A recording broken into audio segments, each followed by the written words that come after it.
El Euribor hace un año y medio estaba en medio punto negativo.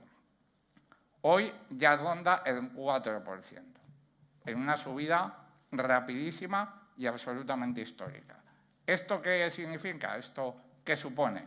Pues, por ejemplo, que una hipoteca de cuantía media, según el INE, que haya sido firmada hace poco y cuya cuota se haya revisado en estas semanas, pues ha subido la cuota mensual en 300 euros.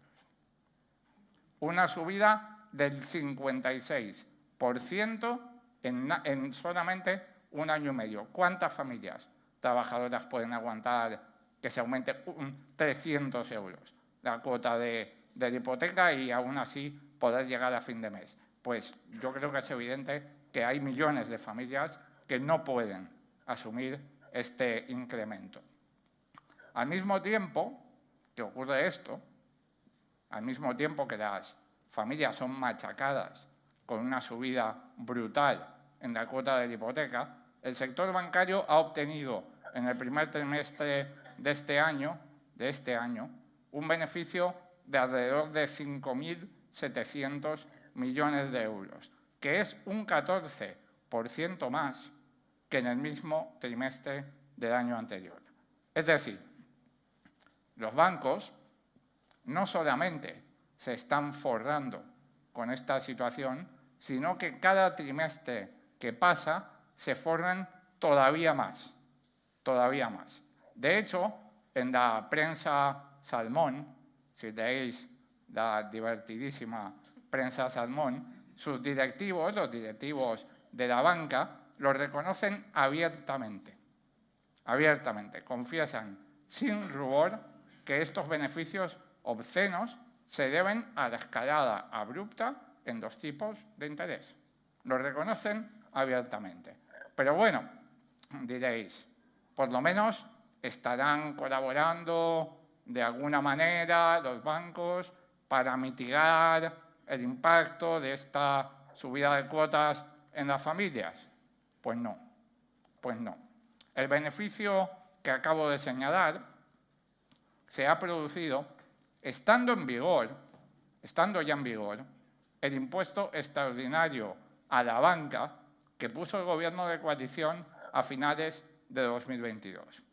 Si este impuesto no hubiera estado vigente en este último trimestre, se habrían forrado todavía más. Pero es que eso es exactamente lo que querían. Eso es exactamente lo que querían. De hecho, no solamente está llena la prensa Salmón de altos directivos de la banca quejándose amargamente de este impuesto, es que además lo han recurrido judicialmente porque no lo quieren pagar. ¿Se puede entonces, a la luz de estos hechos, decir que los presidentes de CaixaBank, BBVA o Santander, José Ignacio Goyri-González, Carlos Torres y Ana Patricia Botín, son capitalistas despiadados que están reventando a las familias españolas con las hipotecas, mientras no solamente se están forrando, sino que además quieren forrarse todavía más? ¿Se puede decir? ¿O es hacer mucho ruido? ¿O es subir mucho los decibelios?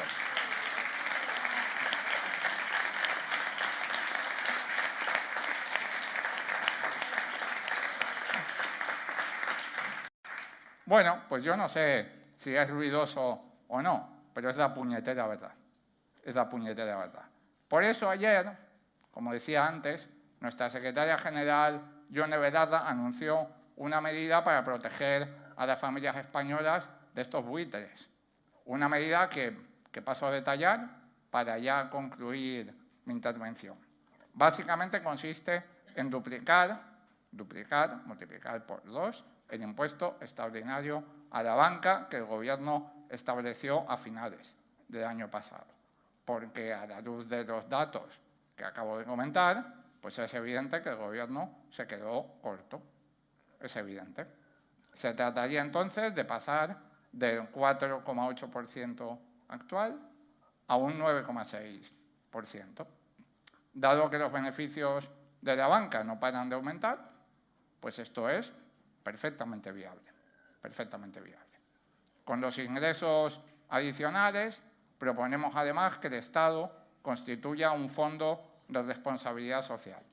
Este fondo podría servir, por ejemplo, para reducir el aumento de la cuota mensual de la hipoteca de tipo variable de las familias vulnerables a la mitad.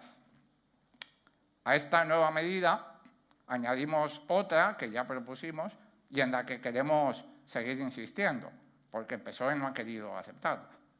La reducción del diferencial sobre el Euribor al 0,1% para todas las hipotecas con cuantía inferior a 300.000 euros. Esta medida que acabo de decir establece una protección de carácter general al conjunto de la clase media y trabajadora, reduciendo al mínimo los beneficios de la banca en cada contrato hipotecario. Pero esta medida no es capaz de absorber la totalidad de la subida de la cuota mensual.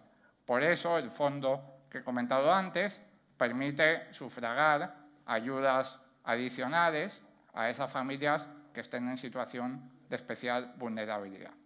Todo esto es perfectamente viable y lo único que hace falta es voluntad política para llevarlo a cabo. Esa valentía de la que hablábamos antes.